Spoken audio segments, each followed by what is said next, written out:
I have a slightly crazy schedule, but Tuesday morning might be possible. Yes. Yeah. Yes. Yes. Warm them up a bit. Yes, I'm fine. Very good.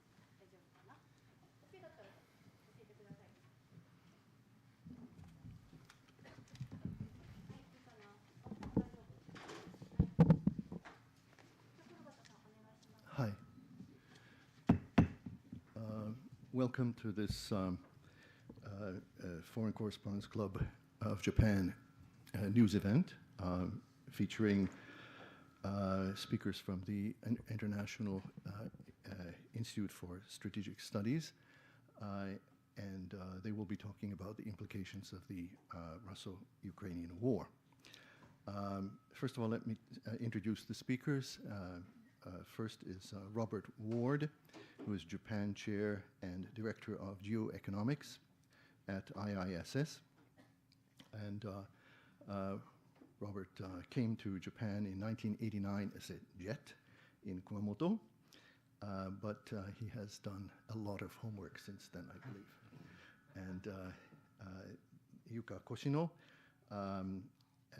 is, let me see, a very research fellow for security and technology policy at IISS, and Yuka worked for Yoichi Funabashi, then at CSIS in Washington, and then also worked at The Economist and The Wall Street Journal. And then there was someone who is very familiar to you, which was Bill Emmott, and other than being the chair of the board of IISS, the author of more than a half a dozen books on Japan and related subjects, including about the future of Japanese women, but also starting with The Sun Also Sets, which basically predicted correctly the bursting of the Japanese bubble, Rivals, about Japan, China, and India relations. And of course, we mustn't forget that Bill was at one time the secretary of our fine institution here and set the course for all things to come thereafter. I would like to now hand over the gavel or the floor to Bill, who will actually officiate, and since he actually knows what this conference is about. Thank you. Thank you very much, Andrew, and I'm delighted to be here. I feel like I'm back home. In fact, I absolutely want to point out to you that I am wearing my treasured Foreign Correspondents Club of Japan cufflinks, just to show that I belong here. But I'm also, of course, here as chair of the International Institute for Strategic Studies, which, as Andrew said, has a Japan program, which was started 30 years ago. The first Japanese government endowed Japan Chair program in Europe, and very much with a strong spirit of strict editorial independence. A program that, let's put it this way, if it didn't have strict editorial independence, I wouldn't be here. So, nor would Robert and Yuka. So we're absolutely strong about that. But we are here to discuss, as Andrew said, the implications for Japan of the war in Ukraine. The main speeches will be given, or remarks will be given by Yuka Koshino and Robert Ward, who have also got a new book that they're going to tell you about Japan's effectiveness as a geo-economic actor. But let me frame it by saying the questions that the war in Ukraine raise in my mind. I mean, first, one observes in Japan, as in many other places, a new, sober realism about what defense, what resilience, and what broad security means, perhaps replacing a previous atmosphere in the conventional security sense of a certain, perhaps naivety, but at least, or perhaps complacency. Second, a new sense one feels of how, coming from this war, of how wide and unpredictable the potential events and potential outcomes from this war really are. Not only the fact of an invasion by a nuclear superpower, but also now the isolation, attempted isolation from many economic and financial transactions, but also, most importantly, the threat for the first time in half a century of the actual use of nuclear weapons. Third, strong and important new questions about China and its partnership with Russia, and where that partnership might lead after the potential different outcomes of this conflict. Fourth, new questions related to all of that about what economic security really has to mean in such a turbulent and unpredictable world, with energy, with food security, with cyber security firmly on everyone's agenda, even if they haven't been all traditionally included in a definition of economic security. And finally, I'd stress new questions that this war poses about the nature of Japan's alliances and partnerships and the institutions it forms part of, and how they can be used, will evolve in response to the wide-ranging potential implications of this war. So those are a lot of questions and observations, but to provide the answers, we have Robert Ward and Yuka Koshino. So I'm going to hand over, I think, first to Robert to make some remarks about his observations and sense of the evolution, and then after that Yuka, and then we'll open up into questions from you and from all of those watching and listening online. Robert, over to you. Thank you very much, Bill, and echo what Bill said about how wonderful it is to be back in Japan after, I think, being able to come back here is a real sort of a sense of nourishment, and as Bill says, coming back home. As Bill also said, lots has changed in Japan, and the Russia's invasion of Ukraine has sort of catalyzed some of this change. We're going to structure the Yuka's and my remarks. I'm just going to talk very broadly about some of the issues that I think Japan will be needing to answer. So talk about the global situation, and then Yuka will talk about the more finer detail about some of the changes in Japan's strategic thinking. On the Russia's invasion of Ukraine, I think for Japan there are two main things to draw out. One is that this is the first crisis in decades in Europe in which all sides see their core interests at stake.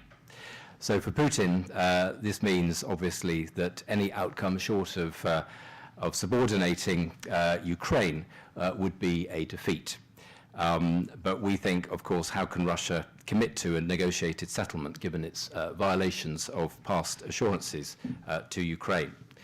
For the West, Russian victory would usher in regional instability. I think 4 countries, EU countries, border Ukraine. Putin may have wanted to install a puppet government in Kiev, but were he even able to do that, that would clearly lack legitimacy, but also turn a war between states into a national liberation struggle for Ukraine as well. And obviously for Ukraine, it's fighting for its existence.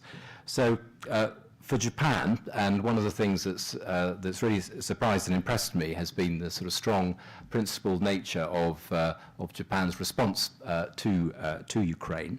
And also the support, public support for this, because this was not necessarily a given. Those of us that remember the first Gulf War in the early 90s will presumably also be surprised and reassured as I am. But this will be a conflict that will last quite a long time. So I think there's going to be a premium on the government, Japanese government, maintaining, sustaining the population's support for for quite a long period of instability. The second point, thinking about the broadest, in the broadest terms, Russia faces a range of coercive economic measures that have never been inflicted on a major economy in peacetime before. So the freezing of foreign exchange reserves was, I think, took everybody by surprise, especially one presumes Vladimir Putin. These were the fourth largest exchange reserves in the world, I think. The exclusion of some banks from SWIFT, everybody said that SWIFT would be the trigger that no one could ever pull, but then it was pulled and now we're living with it. So a lesson, I think, also in just trying not to think that some things are impossible, because I think as Trotsky says about revolutions, revolutions are impossible until they are inevitable. And I think that also applies to some of the things we've seen in terms of the response to what Putin has done with Ukraine. The EU's response has also been path-breaking, actually, and Ursula von der Leyen, when she took over a couple of years ago, she said she wanted a geopolitical EU. Well, she's got one, perhaps not in the same way that she would have, she was imagining when she said it, but the EU is being transformed, I think, in terms of how it's reacting towards what Russia is doing to Ukraine. And it reminds me of Jean Monnet's sort of famous phrase about the EU: Europe will be forged in crises and will be the sum of solutions adopted for these crises. So you see that in action here again. The sanctions follow those that were implemented in 2014, which were the first time that the West had restricted rather than supported post-Soviet Russia's integration into the global economy. The interesting thing about Russia, though, when one's thinking about sanctions, and at the IISS we are about to launch a program on sanctions called Sanctions and Standards and Strategy. The interesting thing about Russia is its size. It's subject to sanctions, but its size allows it to retaliate. So this again is a new thing in terms of the world of sanctions. The impact on Russia's economy is grim, as you'd expect. There has been some stabilization that partly reflects capital controls, partly reflects some interest rate action by the central bank, but the economy will contract, whether it's 10% or 20%. I think that's fairly, the precise number is perhaps less important than the fact that the contraction will take the economy back to pretty much what it was about 20 years ago. And this comes in an economy that is uncompetitive, that has very weak governance, very little innovation, and was even before this only likely to grow by about 1 or 2% a year. So Russia's clearly had the benefit of oil exports, which have brought in many tens of billions of dollars, but at the fundamental level, this is a very unwell economy.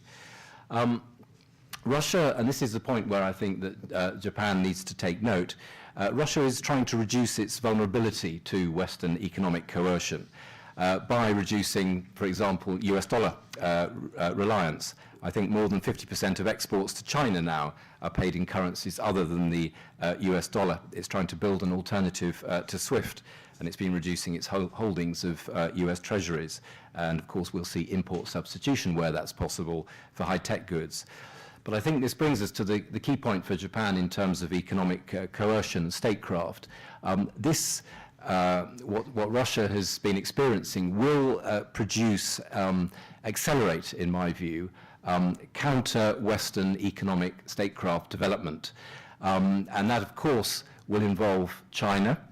It doesn't mean that the US dollar is going to be undermined in the short term. I think obviously there are too many structural factors for that to happen, for the renminbi to take over from the dollar. If that was possible in the short term, I don't think it is possible in the short term. But I think Russia's experience will accelerate efforts by China, Russia, others to bypass Western control. And that, I think, given the solidarity that the G7 has shown, should be a subject of G7 debate what form this might take. Clearly, we have to watch digital currencies, China's alternative to the Swiss system, the cross-border interbank payment system, China's deployment of its Belt and Road Initiative networks, their digital Silk Road networks. All of these things, I think, will come into play as you see more counter-Western economic statecraft. Specifically, there are three questions for Japan from this, three very specific ones. I was surprised and encouraged by the way that Prime Minister Kishida described the attack on Ukraine as shaking the global rules-based order. Absolutely right, of course, but this echoes the way that the Japanese government has been describing what China has been trying to do in the East China Sea and the South China Sea. So there's some sort of continuity there with the second Abe administration. But very clearly, the Japanese government under Kishida is putting its weight behind this need to support the rules-based order. And this is a very important point as we make in our book, because the second-tier powers, of which Japan is in many ways the largest, do have a special responsibility to support the rules-based order, thinking the UK, Germany, France, others. But this, I think, really sort of highlights the urgency of what Abe was trying to do in his second administration, and I'm encouraged that Kishida is continuing this. And one of the reasons why this is so important is that Russia's attack on Ukraine is an attempt to re-establish spheres of influence, in which great powers use their exceptionalism to define external engagement, and they rewrite the rules of the regions they dominate to their liking. And of course, that for them that's fine, but for the rest of us, that definitely isn't. And just some examples under the Abe administration that we talk about in the book, in terms of how Japan is supporting the rules-based order, whether it's FOIP or CPTPP. I think there's lots more we can hopefully look forward to from Japan under the current administration. The second of the 3 points is the China-Russia strategic relationship. This is, I think, very important. China and Russia don't have to like each other for this to be a worrying development. So China, there is much made of the differences in national interests between China and Russia. China wants stability. Russia thrives on instability. Nowhere is that more so than in the Middle East. China needs oil from the Middle East, needs its stable supply. Russia, by contrast, witness Syria, other places, thrives on instability. But although the national interests may diverge, regime interests converge. And both of these countries are challenger states. Each has the ability to, each has the desire to undermine the democratic alliances as something that is for the West. So China's been reluctant to do alliances. And Russia finds alliances difficult because it finds it tough to inspire trust. The satellite states around the Soviet Union were not allies, they were satellite states. And you look at Belarus, the way that it's struggling to calibrate its response to Putin's firm grip. So I think this is an issue for Japan because it means the northern flank of Japan, which had been manageable, I think via, under the second Abe administration, manageable via the Northern Territories discussions and Abe's accommodation, but clearly that has changed, and this, as we think, will be a drawn-out issue in Ukraine. I think that obviously raises issues for Russia's northern flank. This means that Japan faces what I call an arc of threat from the north, Russia, in the middle, North Korea, and in the south, as we've discussed, China. Which brings me to my third point, and final point before I hand to Yuka. What does this mean for Taiwan? So does this mean, the question I get asked by lots of people, does this mean that an invasion by China of Taiwan is more likely or less likely? Well, my view is that it doesn't make an armed attempt by China to take over Taiwan any more likely. Xi Jinping has one army that he has to use, and if he does anything, he has to win, otherwise clearly critical for him. So clearly he'll be doing a lot of due diligence on what Putin is doing in Ukraine. But I think Xi is part of a sort of longer-term plan to build up China's military capabilities. So I think that stays regardless of what happens in Russia. I think more likely is that China doubles down on its sort of grey zone strategy, salami slicing strategy, perhaps through cyber attacks, perhaps through infiltration, perhaps the Matsu Islands, of course, are vulnerable there. I was talking to somebody the other day, asking her actually, she's from Taiwan, what does she think an armed invasion of Taiwan is any more likely than it was? And she said, which I thought was very interesting, that she's more worried, less worried about that, and more worried that one day we'll wake up and find that Taiwan has been taken over by China and we didn't even know it was happening, which I think again points to perhaps the grey zone strategy by China. And my final point, I think another question, another debate that's being had is Japan's policy on Taiwan new or not? Now clearly in its basic form it's not new because Japan has previously, although many years ago, expressed its desire for stability in the Taiwan Strait. But what I think is new is the way that the government is talking more about Taiwan, talking more about the issues, is linking the stability of the Taiwan Strait to Japan's own stability.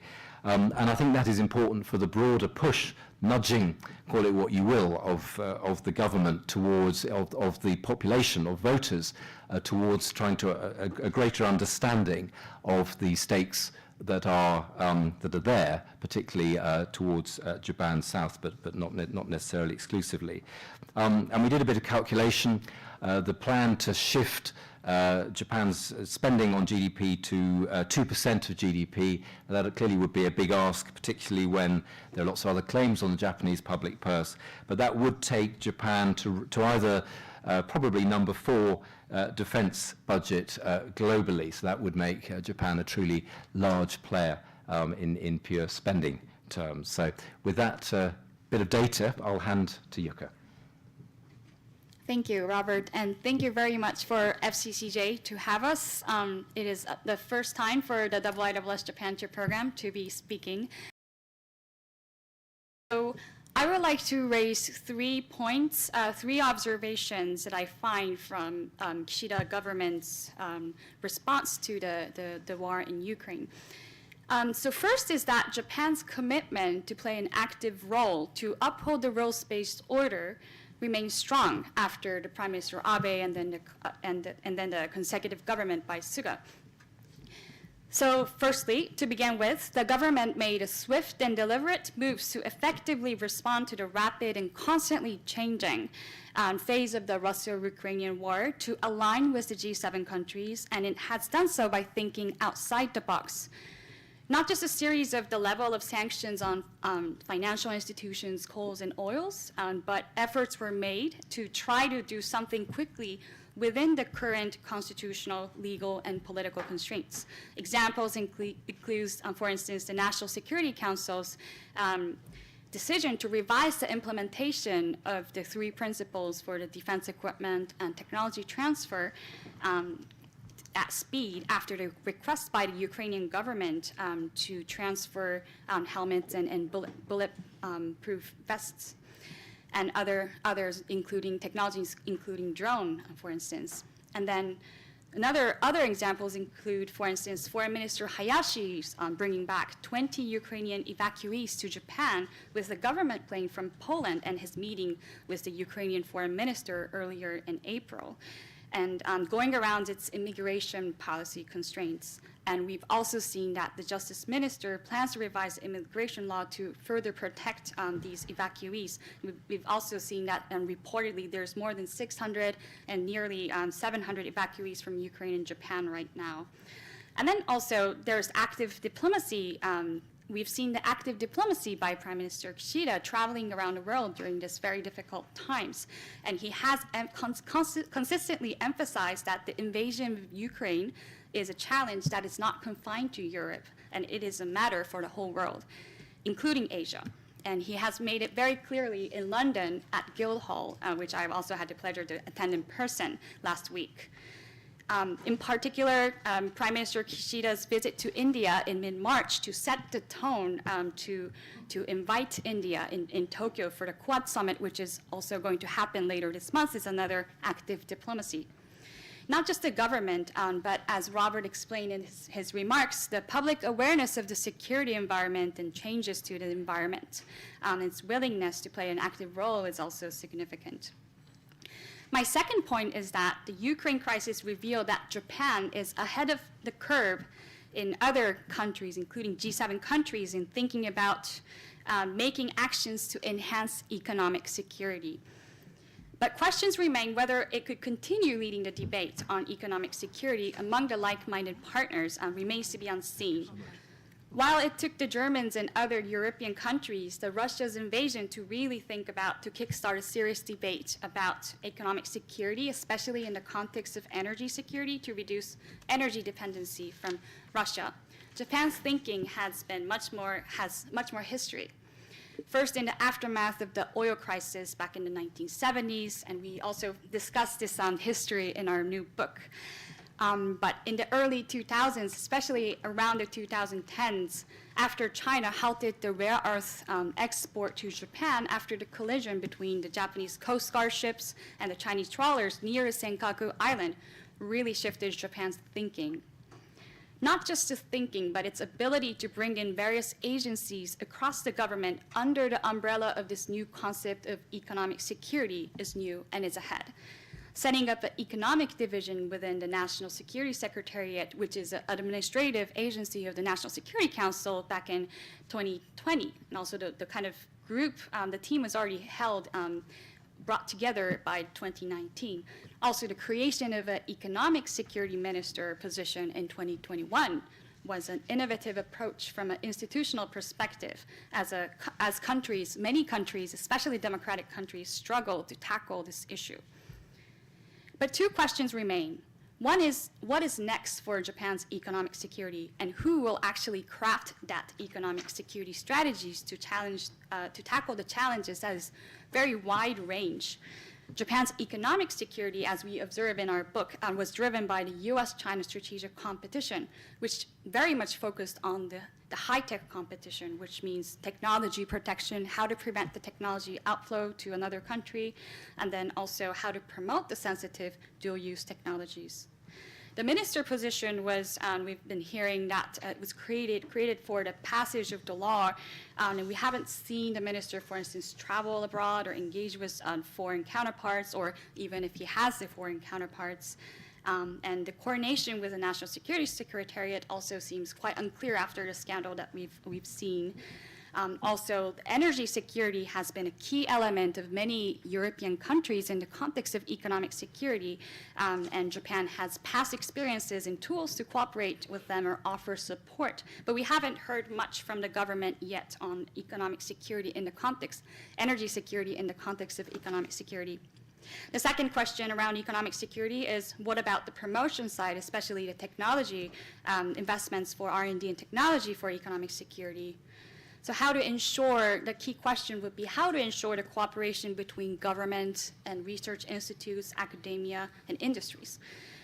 We've heard several potential initiatives like the creation of a new think tank or the new 10 trillion yen university fund. Also in the speech in London about the new form of, the form of new capitalism, Prime Minister Kishida mentioned that they're considering giving some incentives to companies focusing on R&D and targeted technology areas like AI and biotech and quantum. But we haven't heard much about how is Japan going to tackle the challenges of the lack of human talent in the STEM field. And we've seen reporting showing that the number of PhD students, for instance, have halved over the past decades between 2007 and 2018. And how is Japan going to tackle the issue of civilian and military interaction the lack of interaction when digitalizing the government and digitalizing industries into society means more gray zones between the differences between civilian, commercial, and military space.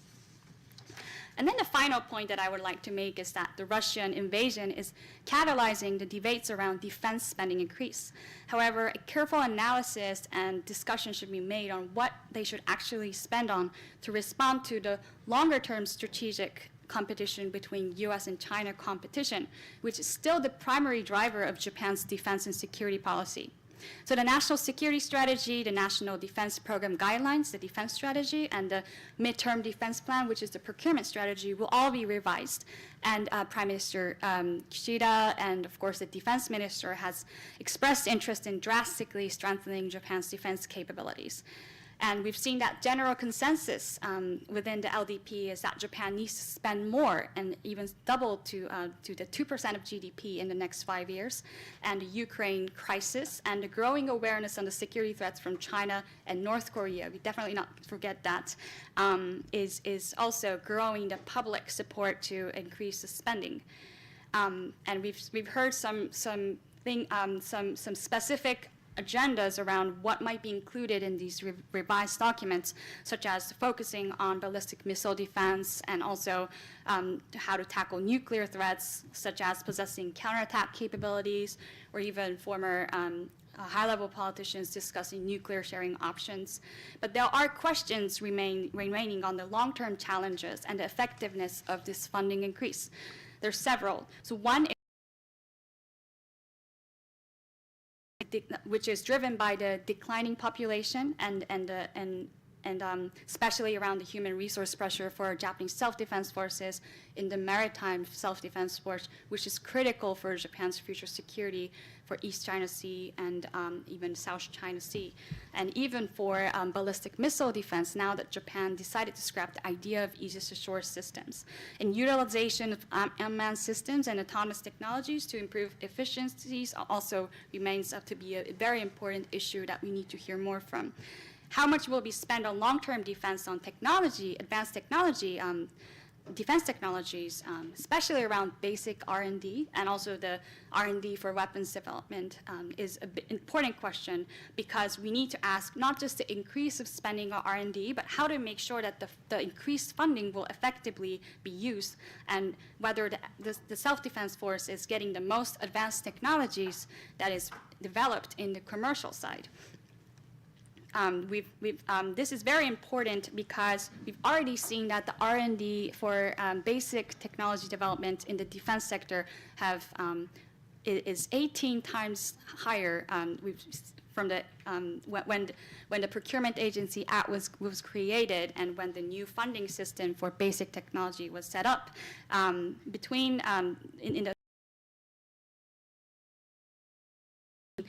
The funding itself increased by 18 times. But then the problem was that there was the historical division between the Council for Science of Japan and the academias in engaging with military technology development, that the actual number of universities applying for this funding has been continued to decline. And then there's also this question of how to ensure that Japan could maintain its defense industrial base as compared to importing advanced weapon systems from the United States. The key challenges that Japan also needs to be thinking about is this increasing cost for military sales of the United States. And by increasing 2%, that's a significant increase. So we need to be thinking about these long-term challenges. And then finally, it's good that Japan is investing more in the intelligence, surveillance, and reconnaissance capability, the ISR capabilities. But what about the information sharing between not just the United States, but new defense partners like Australia and the United Kingdom that, in principle, they've agreed on the reciprocal access agreement, and what about the security clearance of these personnel involved in these in defense, and how to make Japan's assets, defense assets, more clean is another thing that we can finally think about when we have actually the increased funding and we can think long term. So investing in hardware does not necessarily solve these long-term problems, but the software side is also very important to tackle the fundamental challenges posed to Japan in the long term. I'll stop my comments here and I look forward to the questions. Thank you. Thanks very much, Yuka. Thank you, Robert. terrific tour d'horizon. We're going to open to questions. We've got just over 15 minutes available for questions, either from the room or online. Online, they're going to come in some other way. Sure. Andrew's got a gavel. Yes, Bill, let me just point to people, and then if you'd like to comment, would you like to add something to what has been said? No, I was saying let's go to questions. Good, Yep. fine, okay.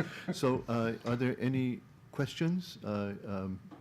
Could you please come to the microphone, state your name and your affiliation, and to whom you would like to ask, you're directing the question, and kindly direct it to perhaps one person or two persons, because otherwise the answers will be very long. Thank you. You give me a very invidious choice, but never mind.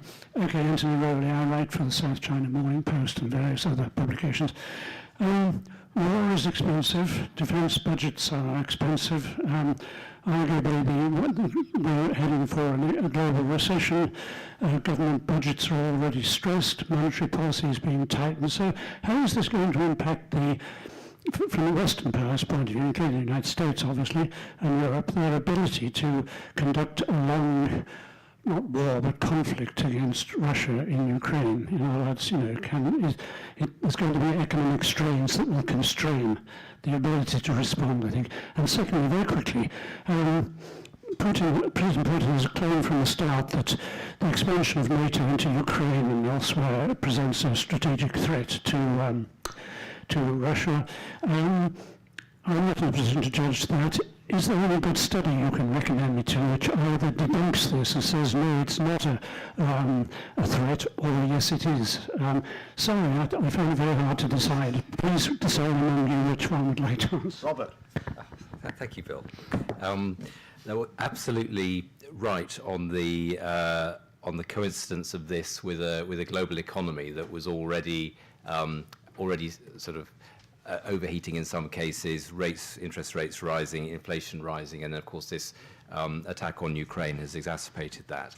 I think this is going to be one of the key issues to, as I said at the beginning, how governments can maintain the support of their populations for what will be a long haul. And there's another question, I think governments need to be proselytizing about why this is an important contest that's going on in Ukraine from the point of view of everybody, because particularly since the pandemic, there are many, many more claims on the public purse. In the UK, we have, inverted commas, levelling up. We've got healthcare that needs expanding. We've got education that needs expanding, all sorts of things. So every pound you spend somewhere is a pound you spend less somewhere else. So I think that point about political sort of strategy to just keep people on board is really important. I don't think that expansion of NATO was a mistake. As our Director General actually said the other day, it was a demand-driven thing that was going on. So I disagree that it was a mistake.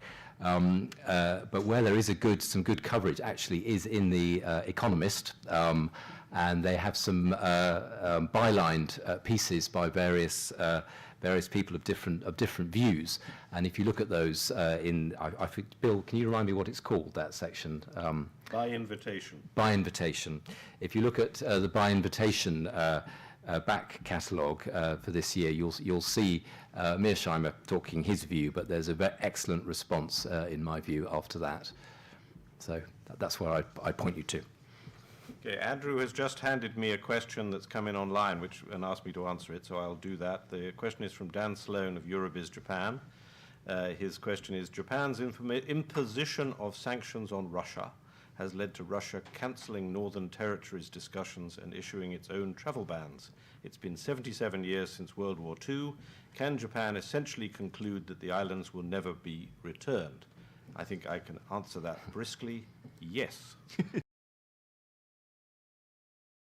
What I would add to it is that, among the areas that Robert raised the question about the ways in which Russia and China can collaborate, I think that the role of the Northern Territories in that potential future collaboration should not be underestimated, and that the Northern Territories problem has the potential to mutate into a China-Russia problem using those territories, is all that I would add. Andrew? Yes. Any further questions? Let's see. Yes, please come to the microphone, state your name. I think it'd be probably wise to have just one question per person if possible. My name is Wolfie. I'm a reporter with the Japan Times. So this to Yuka. You mentioned, so that on the issue of energy security, you mentioned the government's swift and deliberate moves on Russia sanctions, but there remain lucrative energy deals with Russia, i.e. the Sakhalin oil and gas projects. Can you foresee a scenario when Japanese business decides to follow off these contracts, in particular with regards to the troubled Sakhalin 1 project? Thank you. Sure. I think if I understand correctly, the Japanese businesses have actually been considering moving out from this contract, and it seems to me that it is more of the government's kind of position that it will remain this project, and I think that, you know, given that the Prime Minister Kishida and the administration has been very much active in aligning with the G7 countries, this specific project itself seems quite an outlier from that policy. Interesting point about the Prime Minister Kishida's speech in London was that it is going to restart the nuclear programs that it has frozen since the Fukushima Daiichi, since the great 3/11 great earthquake. So that already shows that there are some creative ways for Japan to think about its energy security. So this project itself is. So there are ways for Japan to think about how to ensure energy, and this project itself, it really remains to be a question, and it seems quite political from my perspective. Thank you. Yes, Peter? Is it? Sorry? Yes, okay, fine. Just a second, hold it. We do need to stick to people who are filing on, are you filing on deadline? No, I don't have deadline. Okay, but just wait 1 minute. Okay, are you filing a deadline? Anyone? Okay, then go ahead. Sorry. Thank you. Just a short question to Koshino-san and also to Andrew, who's worked a lot on history issues. You mentioned that Japan was ahead of the curve, yet apparently it seems that during the meeting with the German Chancellor, the Prime Minister asked about the removal of a statue of a comfort woman, of a sex slave in Berlin. Is that really an example of being ahead of the curve, or isn't that something that's actually hurting Japan's image and Japan's attempt to be taken seriously overseas? Right. So let me clarify my point about ahead of the curve. When I mentioned ahead of the curve and when I used the term kind of innovative, it was on the topic of economic security. The whole kind of discussion I was mentioning about the head of the curve is that Japan has been thinking about this from, over time in the post-war history through various phases, not just economic security, but how to use economic tools more effectively. And the energy crisis was definitely in the 1970s was one of the key events, but as we've argued in our book, there are various phases that Japan has used more proactively about Japan's economic influence, like the Fukuda Doctrine back in the 1980s, providing aid to Southeast Asia. So that was the context that I just wanted to clarify that. Thank you. Robert, I'm honored that you asked me a question, but I'm a moderator right now, so I'll demur this time. But if anyone else wants to comment, for example, Bill, if you want to comment on the rather inept manner in which the Japanese Foreign Ministry has handled this issue of the statue of the comfort woman girl, rather imaginatively produced, if I may say so. But if you wish to answer, without, of course, being influenced by what I'm saying now, please go ahead. Well, I would say that I think it has harmed and held back Japan's alliance building and like partnership building aspects of its foreign policy, but for many years, and I don't think that it's improving particularly. So I think that this continues to be a large obstacle and will be a major obstacle to the hopes for an improved relationship with the Republic of Korea following the election of the new president. So one can't pretend that this issue is going to go away, nor that the LDP is going to get better, or the officials are going to get better at handling it. It may become less salient, as it were, when you have a nuclear weapon being pointed at you. Perhaps the issues of history can become less of an obstacle and less of a poisonous issue in the discussion. But of course, that's not necessarily true for the long term. You were next, I believe. Please identify yourself by name and affiliation. Thank you.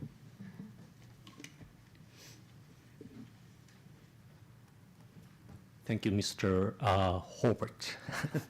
My name is Sho Kawakita with Kyoto News. I'm a senior staff writer of Kyoto. I have a question about our approach toward India. As Kurt Campbell, U.S. coordinator for Indo-Pacific, said earlier this week that India, in many respects, is a swing state. I think he's right in saying so because it has an antagonism against Beijing, while it is keeping a close relationship with Russia, which is a strategic partner of China. On the other hand, as Koshino-san briefly mentioned, Delhi had decided to join so-called the Quad framework and is now closely working with us in that framework. My question is, the point is how to garner more constructive relationship with India, and how should we try to bend Delhi's trajectory more to the west? Thank you very much. Question for Mr. Emmott and question for Koshino-san. Thank you. Okay, thank you. All I'd say on that is, first of all, point out that it's absolutely right. In the final paragraph, I think it is, or almost the final paragraph of the Russia-China joint statement of February the 4th, it refers to a desire to increase the collaboration in the so-called Russia-India-China format, a format with which the Indian government was probably not entirely aware of its existence. And so that it's definitely, obviously, a desire of Russia and China to treat India as a swing state. I think that actually India is not liable to wish to be such a swing state, even if it doesn't want to explicitly condemn Russia. I think that involving the Quad, through the Quad, finding more and more economic areas in which India, Japan, America, and Australia can collaborate is the way to go forward, which provides India also not only with advantages but also with the potential ways to diversify their suppliers of the technology. France is always eager to be a supplier to India to compete with the Russians. Sure. I don't think I have much to add with Bill's brilliant answer, but I think what's really important and why Japan is also a key player for relations with India and maybe the West is that we also need to be realistic about India's strategic position and its relations with Russia, and it's also the threat it faces in its borders, which is also China and Russia. So we need to be very careful about and sensitive about how what kind of environment that India sits in. And I think what's very important that we should not do is to isolate India or make India feel that they're isolated. So I think that's why it's really important, especially because, of course, the Ukraine war, the Russia's invasion to Ukraine has changed the fundamental kind of underpinnings of the rules-based order, which is a big challenge for the world. But also the long-term challenge, as I mentioned in my speech, is really the competition between US and China. And we know that India is the fastest growing democracies, that is a key geo-economic partner for Japan and the Indo-Pacific, but also globally. So as Bill mentioned, what we've been observing and what we think is interesting about the Quad is that although it started from security, maritime security, it is now more, we believe that, and we discussed again in this book, I feel like I'm promoting this book too much, but that the Quad is actually a very important geo-economic construct as well, and we've seen developments in the economic cooperation, and as I highlighted, high-tech competition, the ability to develop and promote key technology areas like ICT and telecommunications, AI, and especially around that, even for Japan, it's very strong in hardware, but we need the software side, and India has been a key partner for that. So definitely the geo-economics area is a very important area that Japan should seek cooperation with India. Can I just add a point? Yes. Just one as I can. So, Quad, China is the threat in its near abroad. So it joins with the West, inverted commas West, and obviously Russia. There's those historic links. So I think that it could be more difficult in the future if the Russia-China strategic relationship continues to evolve. So I think, as Yuka said, I think it's important that we try and understand where India is coming from, and just keep talking to India, and trying to persuade India where its where its actual interests lie. Bill, do you have some comment on that? No, I'll move on to the last question or two. Okay, we're approaching 5 o'clock. You have another event, is that correct? Not yet. Not yet. Okay, fine. So we can take some more questions. Yes, Isabel.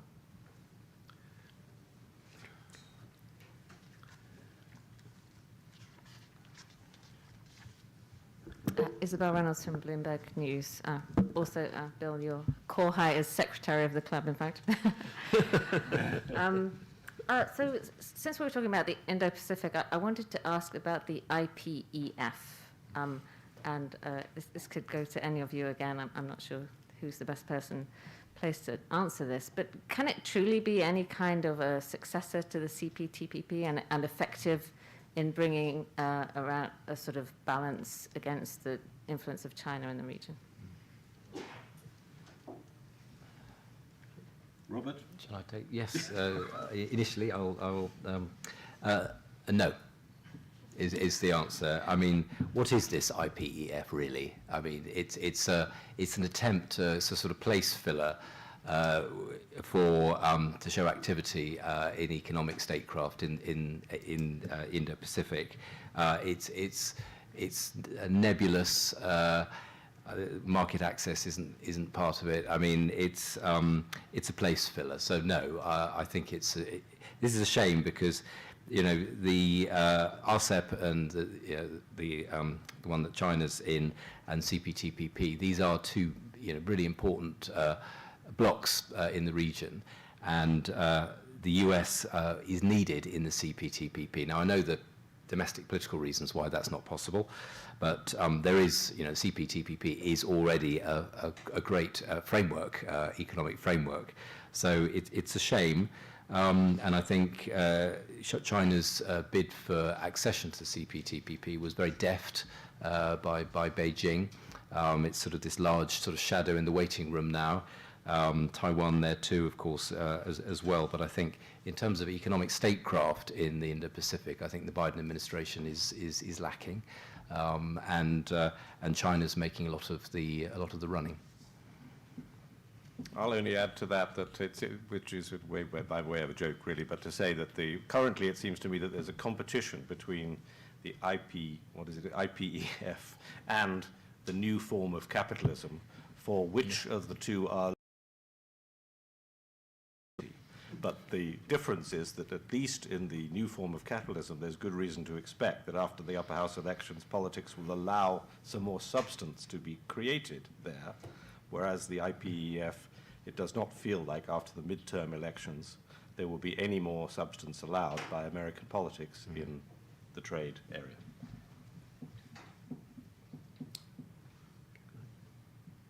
Go ahead.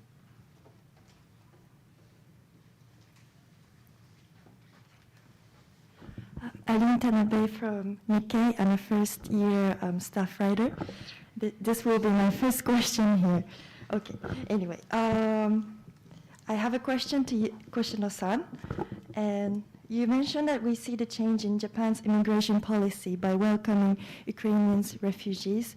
And I think it's, of course, a very good thing. But on the other hand, we can say that Japanese government are not willing to accept other refugees from other countries, for example, from Kurds or Afghanistan and stuff like that. Do you have any thoughts about that? Thank you.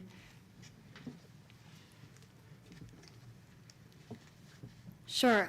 Thank you very much for the question. And I think as the Ukraine crisis has really changed Japan or kind of forced Japan to think outside the box, it was, of course, compared to other countries, other G7 countries, and the fact that Japan is still kind of accepting the Ukrainians as an evacuee is, probably the best that they could have done under the current law. So in order to actually, start accepting more refugees or even there needs to be a bigger debate probably before it will change anything. But I think as the other measures, it has definitely given the opportunity and the time for the Japanese government to rethink. And the fact that the foreign minister actually traveled and brought back in his own plane suggests that that's a strong signal that Japan wants to change. So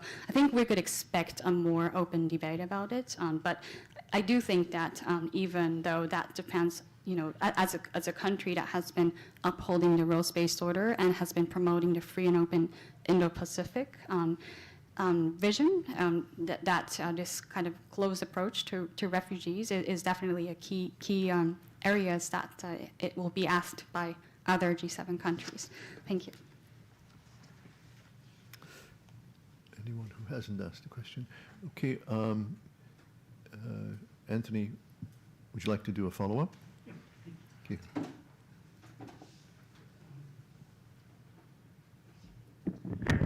A quick clarification to Bill Emmett's response to Dan Sloan.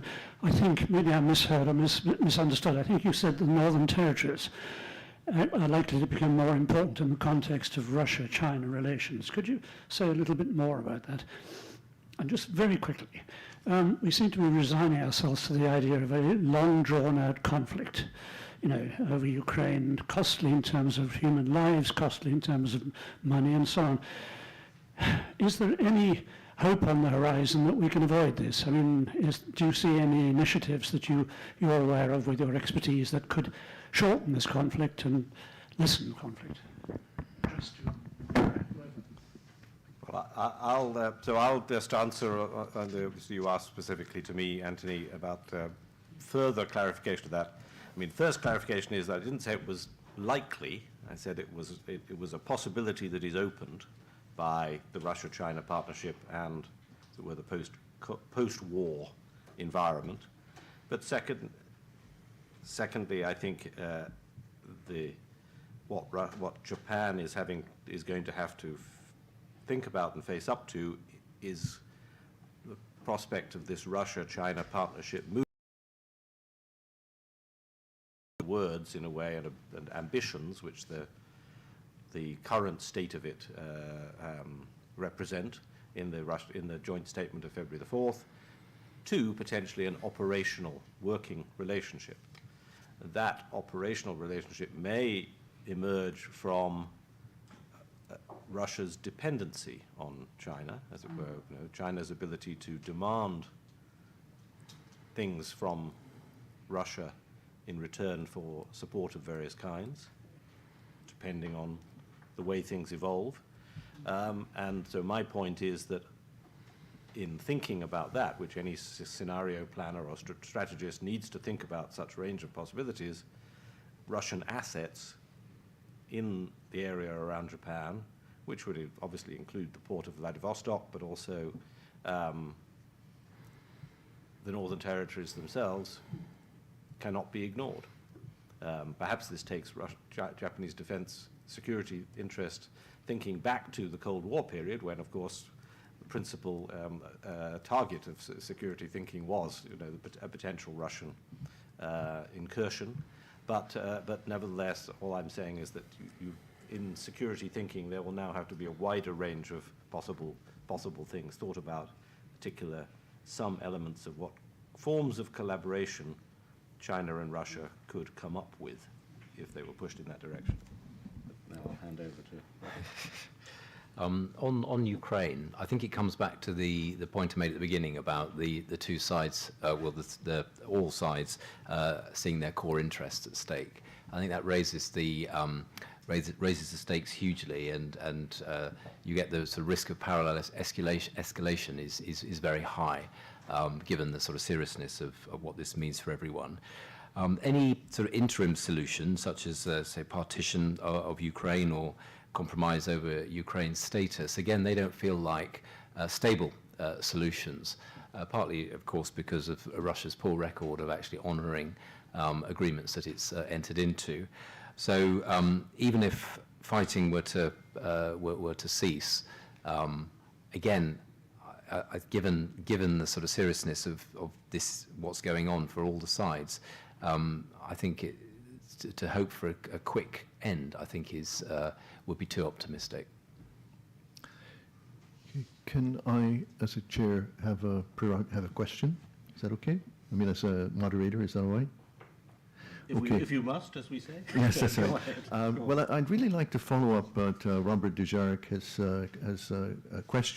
put in question. First of all, does your book deal with Japan's historical baggage? That is, not necessarily in terms of history, but in terms of geopolitics.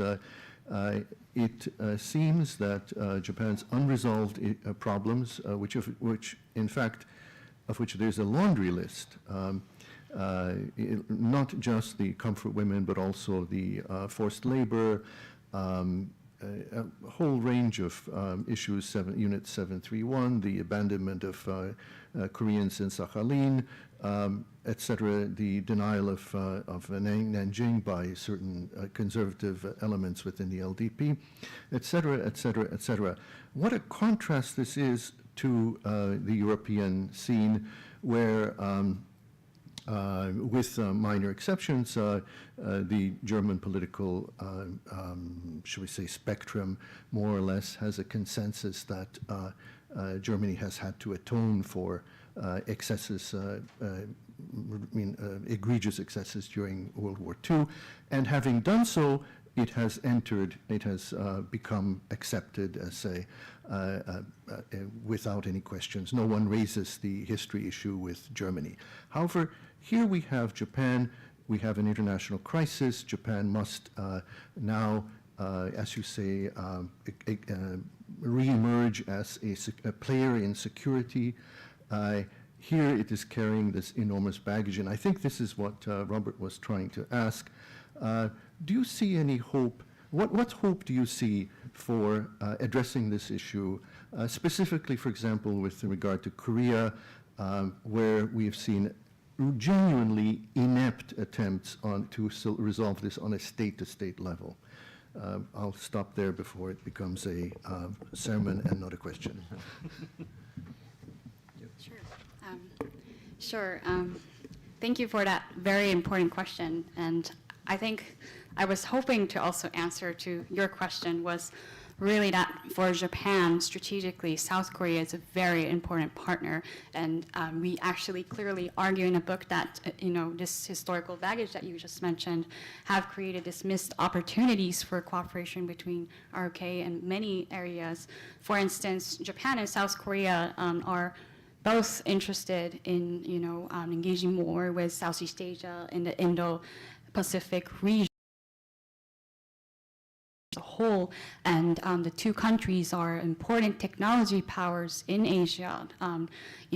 South Korea is an important semiconductor producer and 5G providers, and there's a lot of areas that Japan and ROK can cooperate. And I would say that not just the historical issues and which was mainly pretty much managed politically, and it was the political relations that really challenged the cooperation, besides the cooperation to counter the threats from missile threats and nuclear threats from North Korea. I think in my observation that the approach and the awareness and the sentiment towards Chinese security threat has also kind of been added to that political relationship, which has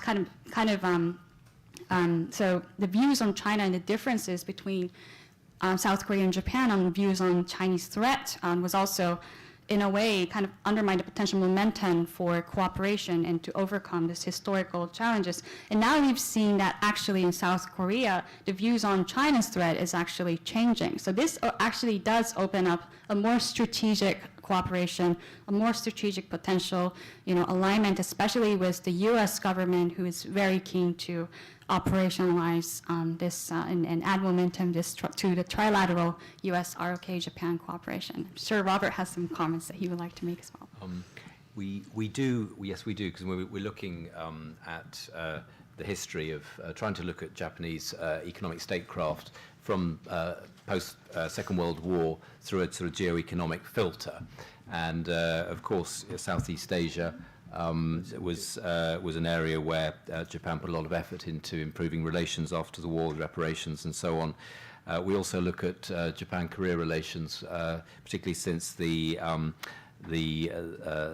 banning of some critical materials exports to South Korea a couple of years ago, and we call that, we're quite clear about that. That's a geo-economic failure of Japan. It's not that Japan does geo-economics and it always works. Sometimes the risk is that you go the other way. I think the issue, it's also interesting to compare and contrast what's going on in terms of defense debate now between Japan and Germany. Germany has sort of woken up, I think, from a long slumber of being quite naive about Russia, Nord Stream and so on. The record of Gerhard Schröder, the previous chancellor, and so on. So Germany is in its debate is evolving quite quickly. I don't think it'll be in a straight line. Actually, there's plenty of dissenting voices in Germany, just quite unsure about what to do. Whereas Japan's, I think, evolution in terms of the sort of way it looks at the world strategically has been a little bit more, I think, organic. Obviously, accelerated again by what's going on in Ukraine.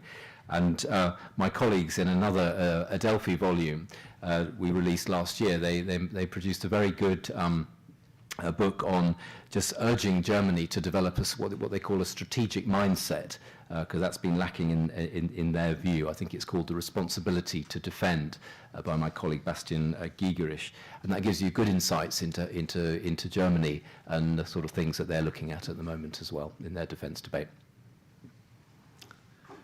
Okay, we have another question from Khaldan Azhari of Panorama News. The West's response to the Ukrainian situation, while turning a blind eye toward the continued Israeli occupation of Palestinian land, has made many in the world, especially Arab governments, accuse the West of grand hypocrisy and a double standard. Do you agree with that? No question, no answer, no respondent is named, but please take it if you feel like. Everyone's looking at me, so I'll answer it if you like. I think that there are a lot of areas in which the accusation of double standards have been made. I think that very often, I think in all cases, they suffer from a sort of an error of analysis of what the double standard is about. In other words, failure to, we should assess where the West's reaction to Russia's invasion of Ukraine by comparing it to any other reactions by the West to the invasion of a neighboring country with imperial purpose in violation of the United Nations Charter of 1945 and wielding a threat of an explicit threat of the use of nuclear weapons. So it is if it were true that the West had failed to oppose other cases like that, then the West would, I think, be legitimately accused of hypocrisy and double standards. So I think when you frame it like that, then whatever one thinks about the Israeli-Palestinian conflict, obviously a very long-term and very tragic conflict, you have to say that they are different cases from that. So the issue about the Israeli-Palestinian conflict should be framed as, what do you think about this, and how can you do anything about it, and what view you take of specific conduct on either side, rather than making a comparison to such an international act, such as Russia's invasion of Ukraine, as I say, in violation of the UN Charter, and in also explicit violation of agreements that Russia itself made in 1991 when Ukraine became independent, and in the Budapest Agreement subsequent to that. So I think that if you're looking for double standards, you have to take standards that are actually equivalent to one another. Thank you, Bill, and thank you, Yuka, thank you, Robert. I think you have a very urgent upcoming engagement, and you need to prepare for it, so I'd like to just thank you on behalf of the Foreign Correspondents Club for engaging us in a very stimulating and broad-ranging discussion. Thank you for your well-thought-out, reasoned answers, and thanks to all of you for your questions. I just want to make an announcement. I think this is all right. For a 15% discount on a printed copy of Japan's effectiveness as a geo-economic actor, please place your order at the Routledge website, www.routledge.com, and then search for the book title and use the code ADEL, A-D-E-L 15, ADEL 15 at the checkout, and you'll get a 15% discount, which just shows it's worthwhile to attend FCCJ conferences. Thank you very much. I really appreciate your time, and I wish you all the success with your book. Thank you. Thank you. Thank you to everyone.